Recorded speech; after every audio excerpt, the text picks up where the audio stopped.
इमरान खान के जो बेटे हैं वो भी एडवाइजर रिचर्ड गर्नल से मिले हैं, सेनेटर्स और कांग्रेस के लोगों से मिले हैं। पावर कॉरिडोर्स में ये बात कैसे डिस्कस हो रही है? Are they worried? What are they thinking? देखिए, मैं ज़ाती तौर पे ये समझता हूँ कि उन बेटों का बाप से और बाप का बेटों से ब्लड रिलेशन है और जेन्युइनली वो कंसर्न भी होंगे कि मेरा वालिद, हमारा वालिद जेल में है और उन्हें अपने दायरे में रहते हुए एफर्ट करने का भी हक है। वो जाएं, कन्विंसिंग भी करें, जहाँ जहाँ वो असर व रसूख रखते हैं, हमें कोई एतराज़ नहीं है उस पर। वो आना चाहते हैं, मैंने तो ज़ाती तौर पे पहले भी कहा है, सेनेट में भी कहा था कि मोस्ट वेलकम, आ जाएं। वो बरतानिया के शहरी हैं, लेकिन बरतानिया के शहरियों पे कोई पाबंदी नहीं है कि वो पाकिस्तान ना आएँ।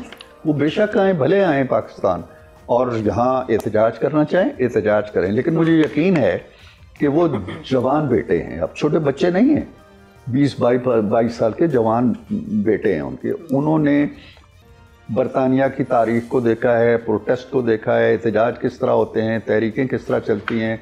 वो यहाँ आएँ और बरतानवी तहरीकों जैसी पुरअमन, खामोश और महज़ब तहरीकें चलाएँ और पीटीआई को भी सिखाएं कि इस तरह एहतजाज किया जाता है। और अगर वो सियासी तहरीक का हिस्सा बने तो आप लोगों को कोई एतराज़ नहीं, लेकिन राना सनाउल्लाह ने तो इसके बरक्स दिया। राना साहब ने जो कहा मुझे नहीं मालूम क्या, मैं ये कहता हूँ कि सियासी तहरीक का हिस्सा बनना एक अलग चीज़ है, लेकिन अगर वही सियासी तहरीक जो पीटीआई पहले चलाती रही है कि इसको मारो, इसको जलाओ, इसको घेराव करो, तो फिर तो जो लॉ इन्फोर्सिंग एजेंसीज हैं वो ये नहीं देखेंगी ना कि इसके माथे पे क्या लिखा हुआ है।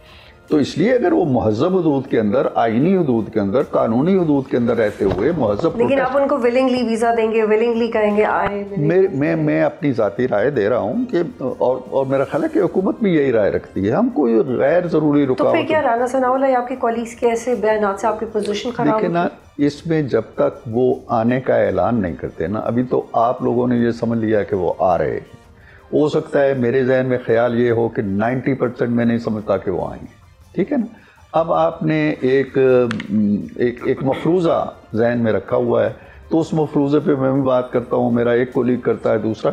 जब वो वाकई आना चाहेंगे तो गवर्नमेंट की एक डिक्लेयर्ड पॉलिसी सामने आ जाएगी ना। बट अभी तो हम सब अपनी अपनी इंडिविजुअल राय देंगे। ठीक है Irfan sahab, in 2018 Nawaz Sharif was barred from contesting elections और दलाल चौधरी ने हाल लास्ट में डिस्क्वालीफाई हुए, और अभी मैं खुद एज ए जर्नलिस्ट मान रही हूँ कि बहुत सारे केसेस रिवर्स हुए, लेकिन जो अब हो रहा है उसकी नौयत बहुत अलग है। लेकिन फिर भी क्या बहुत सारे केसेस आपको जस्टिफाइबल लगते हैं जो फैसले हुए? देखें, जब आप ये कहते हैं ना कि उनकी नौयत बिल्कुल अलग है, तो क्यों अलग है? इसलिए कि राना सनाउल्लाह हो गए, मियां मोहम्मद नवाज शरीफ हो गए, जरदारी साहब हो गए, बहुत से लोग जो नायल करार पाए थे, उनमें से किसी ने 9 मई नहीं किया था, किसी ने दिफाई इदारों पे हमले नहीं किए थे, किसी ने जाके कोर कमांडर का घर नहीं जलाया था, किसी ने GHQ पे हमला नहीं किया था, किसी ने मियाँ वाली। आप इसकी शफाफियत से मुतमईन हैं? किस चीज़ की शफाफियत? जैसे जैसे केसेस आगे बढ़ रहे हैं। देखें ना, शफाफियत तो वहाँ होती है ना जहाँ कोई अंधेरा हो। ये तो दिन दहाड़े वारदात हुई है ना, कि वो रात को चोरी नहीं हुई है। एक दिन एक शख्स पकड़ा गया है और उसकी जमात ने उसी रात 250 जगह जला दिए हैं। इसमें कौन सी शफाफियत आप मांगती हैं? ये कुछ चोरी छुपे वारदात थी या वो मुजरिम आसमान पे उड़ के चले गए थे? मौजूद है ना, कोई ना कोई था ना जिसने किया है, कोई ना कोई था ना जिसने कोर कमांडर का घर जलाया है, कोई ना कोई थे ना जिन्होंने GHQ पे हमला किया है।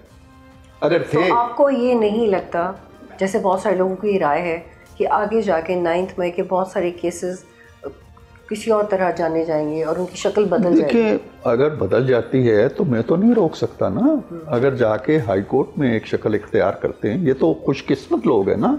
इतने बड़े जराइम करने के बावजूद भी ये बहुत खुशकिस्मत लोग हैं। इनकी सज़ाएं हो रही हैं नीचे से, कोई अकाउंटेबिलिटी कोर्ट से हो रही है, कोई दहशतगर्दी अदालत से हो रही है, कोई सेशन जज से हो रही है। ये सारे के सारे हाई कोर्ट में जाएंगे, सारे के सारे फिर सुप्रीम कोर्ट में जाएंगे, सारे के सारे फिर नजरसानी में जाएंगे। नवाज शरीफ का तो केस ही सुप्रीम कोर्ट से शुरू होता था, वहीं खत्म हो जाता था। नो अपील, नो वकील, नो दलील, नो कंपैरिजन। हमारे साथ जो कुछ हुआ है, इनके पास तो 10 मौके, आगे चल के कोई इनके बदल जाता है, कोई इनकी सजाएं खत्म कर देता है, ठीक है, मोस्ट वेलकम। ठीक है इरफान साहब, वायबल सोल्यूशन आपको नजर आता है इस पॉलिटिकल क्राइसिस का? क्योंकि डायलॉग का हिस्सा आप खुद भी रह चुके हैं, वो तो what frustrates you about that? There is absolutely no political crisis. Pakistan के अंदर कोई सियासी बहरान नहीं है। अगर है तो पता नहीं मीडिया के जहन में होगा। सियासी बहरान किस चीज़ का नाम है? सियासी बहरान इस चीज़ का नाम है कि डे टू डे वर्किंग नहीं हो रही, हमारी मार्केटें बंद हैं, हमारा जो स्टॉक एक्सचेंज गिर रहा है, हमारे यहाँ सरमाकारी नहीं आ रही है, हमारे यहाँ बाहर से पैसा आना ख़त्म हो गया है, मालियाती इदारे हमसे ताउन नहीं कर रहे हैं, हमारे यहाँ पार्लियामेंट काम नहीं। These are indicators of political crisis. There is no political crisis.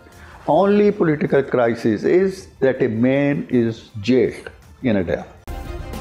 Subscribe करें और बेल दबाएं ताकि कोई खबर रह न जाए।